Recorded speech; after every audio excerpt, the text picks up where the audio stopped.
ETF index mutual funds నేర్చుకుని stock మార్కెట్లో రాణించాలనుకుంటున్నారా? వెంటనే ఈ నెంబర్కి కాల్ చేయండి.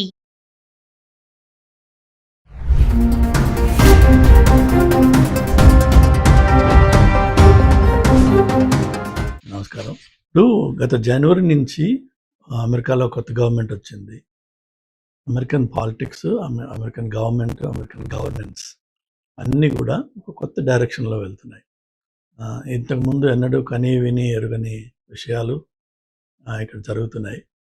అందులో మనకు సంబంధించి పర్టికులర్లీ ఇండియన్స్ కానీ ఇమిగ్రెంట్స్ యాజ్ అ హోల్ చూసినట్లయితే ఇది legal, illegal, overstayed, understayed అని అన్ని రకరకాల క్లాసిఫికేషన్స్ ఉన్నప్పటికీ ఇన్ జనరల్ ప్రస్తుతం ఇది ఇమ్మిగ్రెంట్స్కి కష్టకాలం. ఇమ్మిగ్రెంట్స్ ని మైక్రో అబ్జర్వేషన్లో పెట్టి చూస్తున్నారు. అది ఇంతకు ముందు వీడియోస్లో కూడా నేను చెప్పాను. దయచేసి ఎవరు కూడా ఎక్కడ కూడా లా అండ్ ఆర్డర్ సిచ్యువేషన్లో, అంటే పోలీసు వాడు ఆపితే ఆపించుకుని లేక వాళ్ళ కలలో పడి కేసులు అయ్యి సిచ్యువేషన్లోకి రాకూడదు. వచ్చినట్టయితే వాళ్ళ అమెరికన్ స్టే అక్కడికక్కడ ఇన్స్టంటేనియస్గా ఎండ్ అయిపోతుంది. సో దీనికి రకరకాల కారణాలు ఉండొచ్చు. అందులోనూ మన community is the now second largest అనుకోవాలి. స్పానిష్ పీపుల్ తర్వాత, హిస్పానిక్స్ తర్వాత. సో స్పానిష్ అనేటప్పటికీ సెవరల్ కంట్రీస్ ఉంటాయి, సౌత్ అమెరికన్ కంట్రీస్ అన్నీ అందులోకే వస్తాయి. అంతే తప్ప ఒక మెక్సికోనే అనుకోవద్దు దయచేసి, ఆ పొరపాటు చేయొద్దు, మిస్అండర్స్టాండింగ్లో ఉండొద్దు. So South American countries and కొలాక్యువల్గా చెప్పాలంటే వాళ్ళని బ్రౌన్ పీపుల్ అంటారు. అందులో అదే బ్రౌన్ జాతిలోకి మనం కూడా వస్తాం. అయితే అన్ఫార్చునేట్గా ఏంటంటే నంబర్స్ చూసేటప్పటికీ వాళ్ళు అందరికంటే ఎక్కువ పాపులేషన్ అది. అందులో మంచి మోతాదు, మంచి పర్సంటేజ్ ఇల్లీగల్గా కూడా వచ్చిన వాళ్ళు ఉన్నారు. అయితే ఈ మధ్యకాలంలో మన వాళ్ళు కూడా చాలామంది ఇల్లీగల్గా వచ్చిన వాళ్ళు ఉన్నారు. ఇటు కెనడా వైపు నుంచి, అటు టెక్సస్ వైపు నుంచి. ఈ డుంకీ అనేదో ఉంటుందట, 40 లక్షలు, 50 లక్షలు, 60 లక్షలు కూడా ఖర్చు పెట్టి చావుని ఎదుర్కొని, ఎందుకంటే అంత భయంకరమైన జర్నీ చేసి వాళ్ళు అమెరికాకి వస్తున్నారు.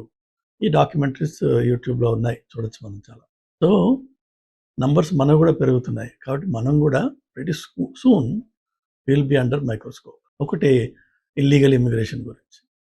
రెండోది వచ్చేసి లీగల్గా ఇక్కడ వచ్చి ఉంటూ ఇక్కడ ఎస్టాబ్లిష్ అయ్యి ఇక్కడ హ్యాపీగా ఉంటున్న వాళ్ళు కూడా, మనకున్న ప్రాబ్లం ఏంటంటే జనరలీ ఇండియన్స్ అనగానే మనకి కొన్ని ఇంప్రెషన్స్ ఉన్నాయి అక్రాస్ ద గ్లోబ్. అది అమెరికాలోనే కాదు, కెనడా వెళ్ళండి, యూకే వెళ్ళండి, ఇంకెక్కడికైనా వెళ్ళండి. Indians by nature we are known to be loud people. We are loud.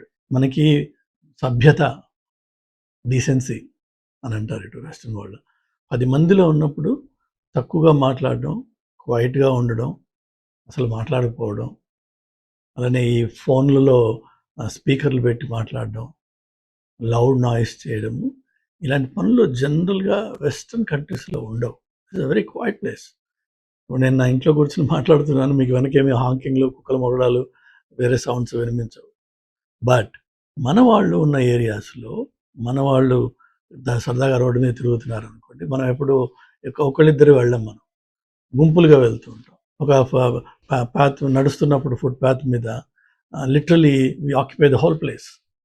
అది అవతల వాళ్ళకి డిస్గస్టింగ్గా ఉంటుంది ఒక్కోసారి, because you don't behave decently and give their way. అలానే వెళ్తూ మాట్లాడుకోవడాలు, నవ్వుకోవడాలు, ఎగరడాలు ఇవన్నీ ఉన్నాయి. సో మెల్లిమెల్లిగా ఏంటంటే అమెరికన్స్ అండ్ కెనడాలో already it is a problem. యూకేలో it's already a problem. They have recognized it. అమెరికాలో కూడా people have started recognizing that. And there are videos ఇప్పుడు ఉన్నాయి మనకి చూడాలంటే. పర్టికులర్లీ ఈ పండుగల టైంలో మన celebrations, I think we're going a little over board.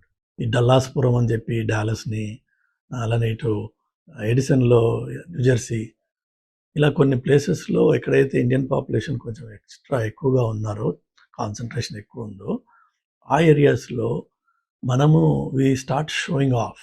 And show off ఈ టైంలో ఇప్పుడున్న వాతావరణంలో చాలా డేంజరస్. ఎందుకంటే ఒక పక్క majority of the population is suffering. Economy పరమచండాలంగా ఉంది.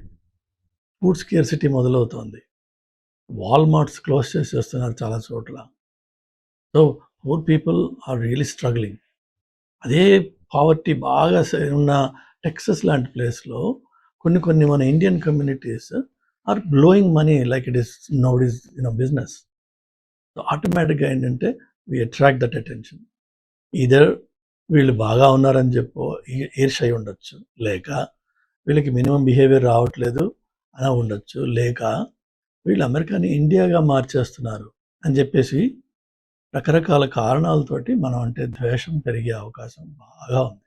దానికి తగ్గట్టుగా మన బిహేవియర్ మార్చుకోగలిగితే మనం ఇక్కడ సేఫ్గా ఉండొచ్చు. లేని పరిస్థితిలో ఈ బాలకృష్ణ సినిమాలకి పోస్టర్లకి పాలు పోయడం అదేమిటో. ఆ బాలకృష్ణ ఆయన ఇక్కడికి వచ్చాడు తానాకి లాస్ట్ టైం వచ్చినప్పుడు ఆయనే అన్నాడు, ఆయన అమలాపురంలోనూ అమెరికాలోనూ ఉన్న మీకు ఏమాత్రం తేడా కనిపించట్లేదని ఆయన సొంత మాటలు అవి. సో మనం కూడా అలానే బిహేవ్ చేస్తున్నాం.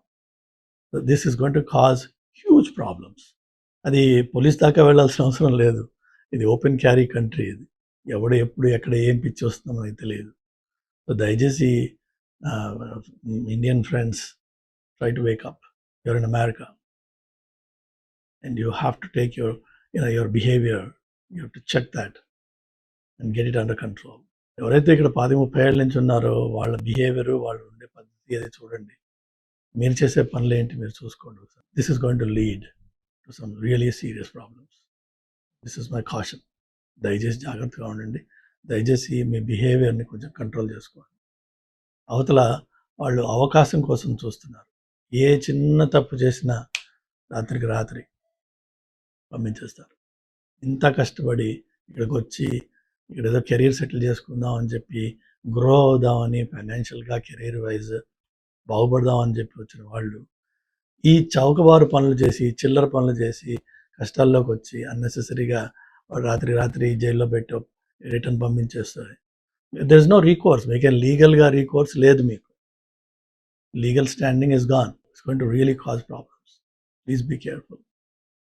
God bless you. Okay, ma.